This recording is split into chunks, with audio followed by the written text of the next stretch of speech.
അസ്സലാമു അലൈക്കും guys, Siraj here. ഇന്ന് ഓഫീസിൽ നിന്ന് 2:30 ഇറങ്ങിക്കണേ. കാരണം ഇന്ന് സ്പെഷ്യൽ ഡേ ആണ്. ഇന്ന് ബോസിൻ്റെ കല്യാണം. ബോസ് ചെറിയ എക്കനാട്ടോ. ലൈഫിൽ ആദ്യമായിട്ടാണ് ദുബായിൽ വന്നിട്ട് ഒരു കല്യാണത്തിന് കൂടാൻ ഭാഗ്യം ഉണ്ടാവണേ. അത് ദുബായിൽ ഈ കാണുന്ന ബിൽഡിങ്ങിലൊരു ഫ്ലാറ്റാണ് നെയ്മർ കോടികളെടുത്ത് വാങ്ങിയത്. പിന്നെ ഇടയ്ക്കിടയ്ക്ക് ഇങ്ങനെ ബുർജ് ഖലീഫ കാണിക്കും കേട്ടോ ഒരു രസത്തിന്.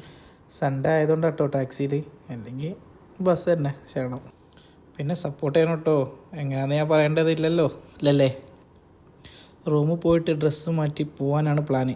അജ്മാനിൽ വെച്ചിട്ടാണ് പരിപാടി. കല്യാണത്തിൻ്റെ കോഡ് ഫോർമൽ ഡ്രസ്സാണ്. ഞായറാഴ്ച ആയതുകൊണ്ട് വലിയ തിരക്കൊന്നുമില്ല മെട്രോയിൽ.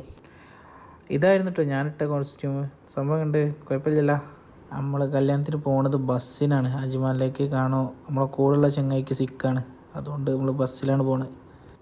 ഞാനും വേറൊരു സ്റ്റാഫും കൂടി ആട്ടോ പോണത്. അത് പറയാൻ മറന്നുപോയി. അവൻ പിന്നെ ഭയങ്കര ലൈറ്റ് കമറ ആയതുകൊണ്ട് ഒരു നല്ലൊരു ഫോട്ടോ എടുക്കാൻ വരെ കഴിഞ്ഞില്ല ഡ്രസ്സ് ഇട്ടിട്ട്. ഇത് മറ്റേ 2 അട്ടി ബസ്സാണ്. നമ്മൾ മറ്റേ പണ്ട് നമ്മളൊക്കെ ആഗ്രഹിച്ചില്ലേ 2 അട്ടി ബസ്സിൽ കയറണമെന്ന്. ഇത് അങ്ങനത്തെ ഒരു ബസ്സാണ്.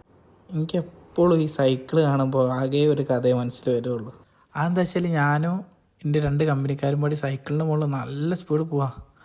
ഒരുത്ത മുമ്പിലും ഞാൻ സൈക്കിൾ ഓട്ടണു, ബാക്കത്ത് ഞങ്ങൾ ഒരൊറ്റ പൂട്ടിട്ട് 3 ഭാഗത്തേക്ക് തെറിച്ചാഞ്ഞ്.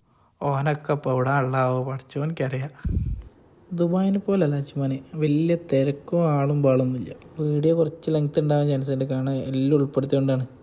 പാർട്ട് 1 പാർട്ട് 2 ആക്കി കിടന്നുണ്ട്. പക്ഷെ പാർട്ട് 1 ഒക്കെ തന്നെ ആൾക്കാരെ കാണാനില്ല, പാർട്ട് 2 കാണാൻ ആൾക്കാരുണ്ടാവുക. പിന്നെ നമ്മൾ ബസ് ഇറങ്ങി നേരെ അങ്ങോട്ടേക്ക് നടന്ന്. കാണോ ഡ്രൈവറിനെ വിളിച്ചപ്പോൾ മറ്റേക്ക് വരാൻ കഴിയില്ല അറിഞ്ഞ്. ഇതാണ് പരിപാടി എടുക്കുന്ന സ്ഥലം. ഇതാണ് നമ്മളെ സ്വന്തം ഡ്രൈവർ ഷംസുക്ക. ഡ്രൈവറല്ല ടോളിനോള് മുതലാളി കഴിഞ്ഞാൽ പിന്നത്തെ ആൾ. നമ്മൾ എത്തിയപ്പോൾ 7 മണി കഴിഞ്ഞിരിക്കണം. അപ്പോൾ പിന്നെ നേരെ നിസ്കാരം കഴിഞ്ഞ്. ഇതാണ് വെഡ്ഡിങ് ഹാള്. തിരക്കടിച്ചല്ലേ. പിന്നെ കുറച്ച് ആൾക്കാരുള്ളൂ ഇതിന് പരിപാടിക്ക്. ഷംസുക്ക ഫുള്ള് മെയിനാവും. ഇവിടെ മുമ്പിൽ ഇത്ര ആൾക്കാർ നിൽക്കും, നമ്മളിവിടെ പ്യാപ്പിളും ഇപ്പൊക്കെ നിൽക്കണ പോലെ.